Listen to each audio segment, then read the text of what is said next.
बात करेंगे भारत के राज्य कर्नाटक की। कर्नाटक की राजधानी है बेंगलुरु। कर्नाटक राज्य की सीमाएं कई राज्यों को टच करती हैं, जैसे कि इस तरफ की सीमा महाराष्ट्र को टच करती है। ये इतनी सीमा गोवा राज्य को टच करती है। यहाँ से यहाँ तक सीमा जो है अरब सागर यानी समुद्र तटीय सीमा है। और ये इतनी सीमा जो है केरल राज्य को टच करती है। और ये इतनी सीमा तमिलनाडु को टच करती है। ये ग्रीन रीजन की सीमा जो है ये आंध्र प्रदेश को टच करती है।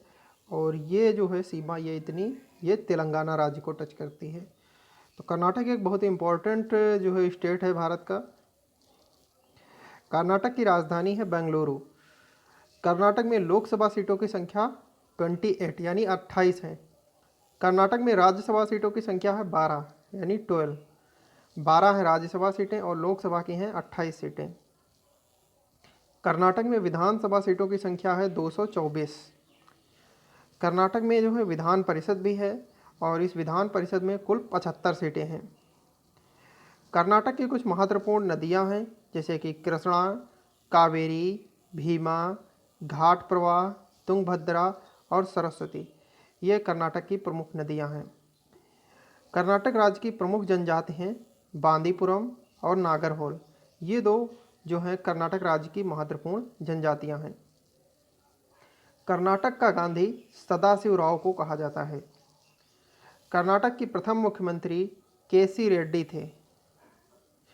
भारत में एकमात्र सोने की खान कर्नाटक में स्थित है, जिसे कोलार की खान के नाम से जाना जाता है। रमन अनुसंधान केंद्र बंगलौर में स्थित है। कर्नाटक में कॉफ़ी का उत्पादन भारत में सबसे अधिक होता है। कॉफ़ी का सबसे अधिक उत्पादन जो है कर्नाटक राज्य में ही होता है। कर्नाटक का शाब्दिक अर्थ होता है ऊंची भूमि। कर्नाटक में संगीत के जनक पुरंदरदास हैं। कर्नाटक में संगीत के जनक पुरंदरदास जी हैं।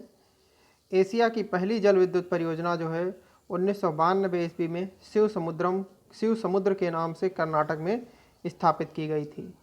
तो आज के वीडियो सेशन में हमने कर्नाटक राज्य के बारे में डिटेल प्राप्त की। अगले वीडियो सेशन में हम भारत के अन्य राज्यों के बारे में भी चर्चा करेंगे और उनके बारे में भी डिटेल से जानेंगे।